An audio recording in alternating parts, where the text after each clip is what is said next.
Sure. Right? So examples of, well, is there figurative language in Hindu scriptures? I would like to start off saying yes. That being said, within Hindu Dharma or Hinduism, we have more than one scripture. But the one that I would focus on for this particular question is the Bhagavad Gita, which actually encapsulates all of the wisdom and knowledge of the source scriptures we call the Vedas. The Bhagavad Gita, the Gita is highly philosophical. It also contains analogies, metaphors, and similes. And, it's frequently framed analogies with the words yata, which means as this is, and tata, which is so is that.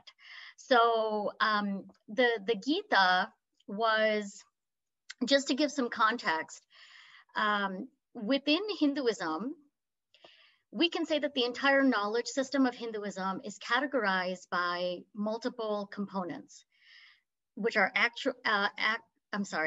acknowledged and respected by all Hindus. Within these components, we have what's called itihasa, and it's basically an explanation of how a historical event happened. Within the itihasa, within the body of literature, we have two epics, Ramayana, Lord Rama, and Mahabharata, the latter being necessary to be the backdrop of the Gita. And in the Mahabharata, which is the Great War, the major battle or battlefield, that serves as a metaphor for the struggles in our minds.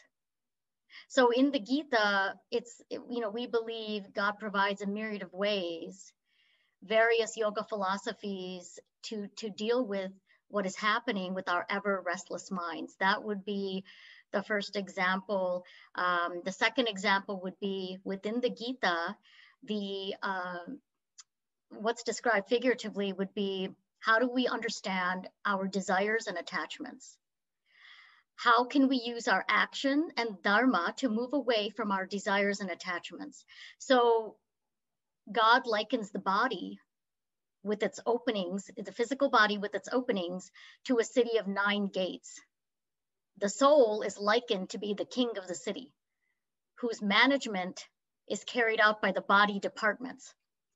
These body departments are being the ego, the intellect, the mind, the senses, and the life energy.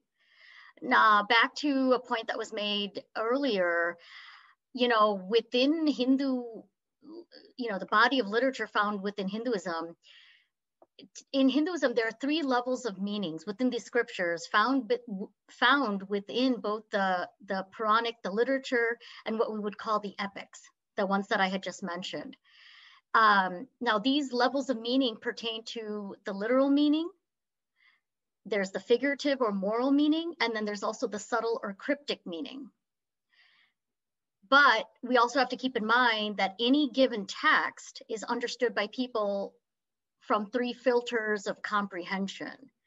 So the filters being, okay, what's the personal disposition of the individual, what's the level of education a person has, as well as their personal development, and I would say the capacity to understand and respond to the teaching itself.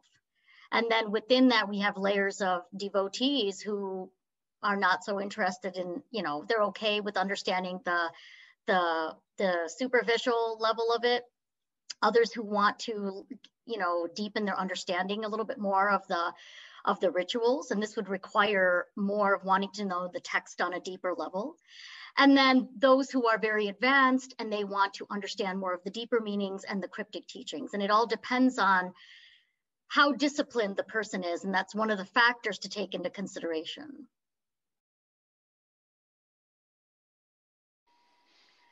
So, I think all of us, this is a fascinating question, and I don't think anyone really has, are we playing God? We don't know what's going on. I take a stab in the dark, growing up and within many Hindu circles, many Hindus say, God's Maya, his play, his creation, his magic, his rules.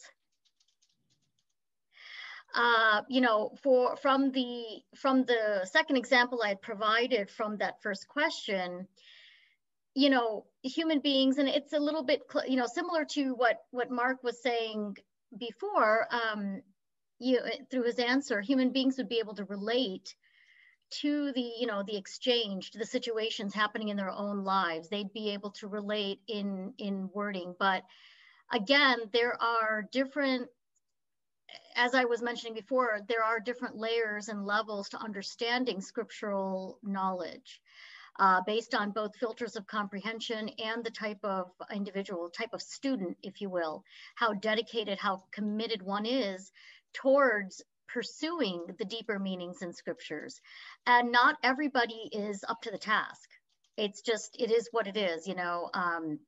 It's not that, you know, no one's barred from it, but it's just everyone has a different way of processing and taking in that information. And you know, it's sort of like deep philosophies require hard work and discipline.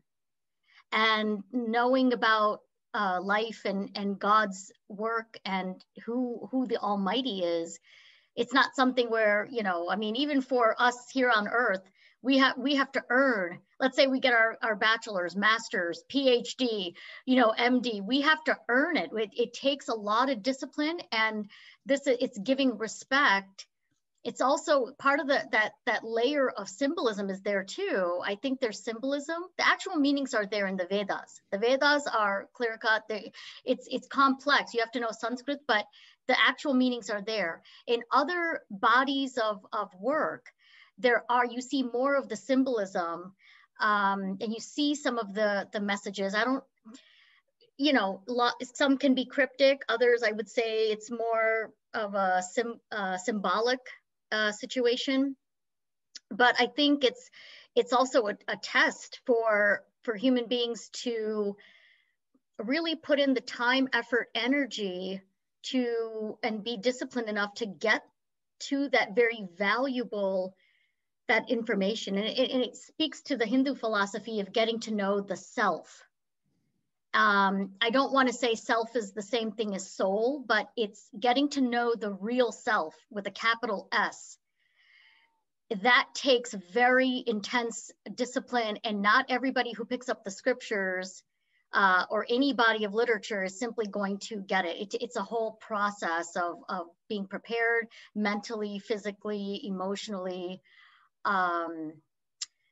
You know, I would also, you know, I would just add that, you know, in terms of from a devotee standpoint, there are individuals, you know, and we're all human, right? There are individuals who are not as inclined to seek spiritual education or religious understanding. They're okay with just looking at the words and thinking, oh, okay, I'll just interpret this the way I want. Others who they need more of a challenge. They really want to get to the heart of the matter.